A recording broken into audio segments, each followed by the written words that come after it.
کہ حنفی کے ایک عالم ہے، وہ کہتے ہیں کہ اہل حدیثوں میں مرغے اور انڈے پہ بھی قربانی ہو جاتی ہے۔ آپ وہی انس ہو جو کچھ ڈسکشن کرنا چاہ رہے تھے یا کوئی اور ہو آپ؟ نہیں دوسرے۔ آپ دوسرے ہو؟ دیکھیے ہماری جی معلومات تک نا کہ کسی اہل حدیث یہ عالم نے ایسا سوال کا نہیں جواب کہا۔ کیونکہ لے لیا اگر کہا ہے تو آپ حوالہ دیں، ہم سے کانٹیکٹ کریں۔ دیکھو بھائی کوئی کچھ بھی بول سکتا ہے، ہم یہ نہیں کہتے ہیں کوئی نہیں بول سکتا، لیکن ہماری معلومات میں ایسا کچھ نہیں ہے۔ البتہ ہماری معلومات میں یہ ضرور ہے کہ مقلدین کے گروپ کے عالم نے نہ صرف کہا ہے بلکہ کتاب لکھی ہے، مرغی کی قربانی پہ کتاب لکھی ہے، صرف کہا نہیں ہے، کتاب لکھی ہے۔ میں نے میری فیس بک کے وال پہ جا کے دیکھ لیجئے، میں نے اس کو کتاب کو اس کا ٹائٹل پیج میں نے اپلوڈ کیا ہے اور تبصرہ کیا، جا کے دیکھ لیجئے۔ تو یہ ہماری اچھا، معلومات میں کسی عالم نے کہا ہے تو پھر اگر مطلب کسی اہل حدیث عالم نے اگر کوئی فتویٰ خلاف شرع دے بھی دیا ہے تو ہم اس کو ریجیکٹ کرتے ہیں۔ اہل حدیثوں کا عمومی فتویٰ کیا ہے، یا اہل حدیثوں کا کبھی آپ نے نہیں، کسی پورے وہ ہندوستان میں کسی اہل حدیث حنفی کو کے دیکھا ہے عالم کہ وہ انڈا یا تو وہی میں کہہ رہا ہوں کہ دیکھو مقلد کے خلاف مقلد کے کسی عالم کا قول پیش کیا جائے تو بات سمجھ میں آتی ہے کہ بھئی تم مقلد ہو تو تمہارے عالم نے کہتے ہو تم مانو۔ ہم تو ایک طرف لوگ ہم کو کہتے ہیں ہم غیر مقلد ہیں، پھر ہمارے کسی عالم کا کوئی پیش کر رہے ہیں۔ بھائی اہل حدیث کو منوانا ہے تو قرآن سے منوانا پڑے گا، حدیث سے منوانا پڑے گا۔ ہم یہ نہیں کہتے کہ ہم اہل حدیث کے جتنے بھی علماء ہیں سب معصوم من الخطا ہیں، ان سے غلطی نہیں ہو سکتی ہے۔ تو اگر کسی عالم نے نہیں کہیں کہہ دیا یا کسی نے لکھ بھی دیا ہے تو ہم اس سے بری ہیں، ہم اس کو صحیح نہیں حن سمجھتے۔ عام کسی بھی اہل حدیث عالم کو آپ اس سے پوچھیں کہ کیا اب جیسا کہ بشر کفایت نے بتایا کہ اہل حدیث تو اس معاملے میں اتنا زیادہ محدود کرتے ہیں قربانی کو کہ ہندوستان میں اہل حدیث کے بڑے علماء بھینس کی قربانی کے بھی قائل نہیں ہیں۔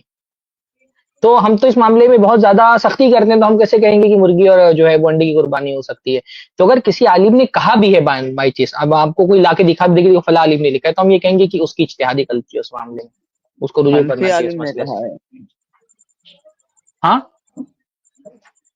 حنفی عالم نے کہا ہے کہ اہل حدیثوں میں مرغے اور انڈے کی بھی قربانی ہو جاتی ہے۔ اہل حدیثوں میں تو نہیں ہوتا، آپ دیکھ رہے ہیں نا یہاں پہ سب اہل حدیث علماء ہی تو موجود ہیں، کسی نے بھی تو نہیں کہا کہ مرغی اور انڈے کی قربانی ہو سکتی ہے۔ کسی بھی یہ قربانی کے بات موضوع پر کسی اہل حدیث عالم کی کتاب اٹھائیے، سب نے یہ لکھا ہے کہ چار قسم کے جانوروں کی قربانی ہو سکتی ہے، بلکہ اہل حدیث تو بھینس کی قربانی سے منع کرتے ہیں، تو انڈے اور مرغی کی قربانی کی بات کہاں سے کریں گے؟ یہ آئی جھوٹا تھنک الزام ہے اہل حدیثوں پہ، کافی یہ واضح ہے اہل یہ سوال کا حدیثوں جواب۔ پہ جھوٹا الزام ہے، یہ اہل حدیثوں پہ جھوٹا الزام ہے۔ بائی چانس اگر کسی عالم نے کہا بھی ہے تو ہم کہتے ہیں کہ اس نے غلط کہا ہے۔ یہ بہت حنفی ہی عالم نے واضح کہا جواب ہے ماشاءاللہ۔ بھائی جس جی حنفی عالم نے کہا ہے نا اس کو یہ کلپ ہماری لے جا کر کے دکھا دے۔ دیکھیں میں نے بھی بول دیا نہیں قربانی ہوتی ہے، شیخ کفایت بھی بولے نہیں قربانی ہوتی، شعبان بھائی آپ بھی بولتے نہیں قربانی ہوتی، زید بھائی آپ بھی بولتے قربانی نہیں ہوتی ہے، تو اس کو یہ کلپ لے جا کر کے دکھا دیں کہ بھائی 4 اہل حدیثوں سے میں نے پوچھا، چاروں نے کہا کہ قربانی نہیں ہوتی ہے انڈے کی اور مرغی کی، بس اتنا انشاءاللہ اس کے لیے کافی ہوگا شروع دلیل میں کے تو طور میں نے ہی بولا تھا نا، جی جب میں شروع کیا ہوں کہ کفایت بھائی یار میں نے بھی بولا تھا کہ یہ تو بہت عجیب و غریب بات ہے، کان اس سے ٹھیک ہے، آشنا بھی نہیں ہے اس چیز سے۔ ہاں چلو میں نے انس اب بھائی دیکھیے امید آپ اس کرتا کو ہوں جا کے ایک کلپ سنا دیں، کاٹ کر کے اتنا کلپ لے جا کر کے سنا دیں کہ اہل حدیث کہتے ہیں انڈے اور مرغی کی قربانی نہیں ہوتی ہے، بلکہ بہت جی سارے لکھ حدیث کہتے دیجیے ہیں کہ بھینس کی بھی قربانی نہیں ہوتی، ان کو جا کر کے بتا دیں یہ بات۔ زید بھائی آپ ٹھیک بھی ہے بول رہے ہیں کہاں؟ یہ جتنے جی بھی حنفی انڈے لوگ ہیں کی نا ان کا مرغی کی مسئلہ یہ قربانی ہے نہیں کہ جب ہوتی یہ بھائی۔ اہل حدیثوں کے جو متفق علیہ مسائل ہیں نا، جب ان میں کوئی عیب نہیں نکال پاتے ہیں، کوئی غلطی نہیں تراش پاتے ہیں، تو یہ کیا کرتے ہیں اپنی طرف سے ایک غلط چیز منسوخ کرنا شروع کر دیتے ہیں۔ کتنوں کو میں نے دیکھا اپنی اہل حدیث کی خلاف کتاب لکھی ہے، اہل حدیث کہتے ہیں کہ جو ہے وہ ماں سے نکاح ہو سکتا ہے، بہن سے نکاح ہو سکتا ہے، کوئی بھی بات اپنی طرف سے گڑھ کر کے اہل حدیثوں کی طرف منسوخ کر دیتے ہیں کہ اہل حدیث کہتے ہیں نانی سے نکاح ہو سکتا ہے۔ یہ ان بیچاروں کی مجبوری یہ ہے کہ جب ہمارے مسائل پر کوئی تنقید نہیں کر پاتے، کوئی دلیل نہیں لا پاتے، تو غلط مسائل گھڑ کر کے ہماری طرف منسوخ کر دیتے ہیں۔ تو یہ الزامات جس طرح سے بہت سارے معاملات میں اہل حدیثوں پر لگائے جاتے ہیں، انہی میں سے ایک الزام یہ بھی کہ اہل حدیثوں کے یہاں مرغی اور انڈے کی قربانی جائز ہے، اہل حدیثوں کے یہاں مرغی اور انڈے کی قربانی اچھا ایک جائز منٹ، نہیں ہے۔ ایک سوال کسی نے کہا ہے، وہ کہہ رہا ہے کہ عبدالستار غربا اہل حدیث کی بات کر رہے ہیں۔ مجھے نہیں پتا کہ مولانا عبدالستار دہلوی نے کہا ہے کہ نہیں کہا ہے، لیکن اتنا میں جانتا ہوں کہ غربا اہل حدیث بھی نہیں کرتے ہیں قربانی۔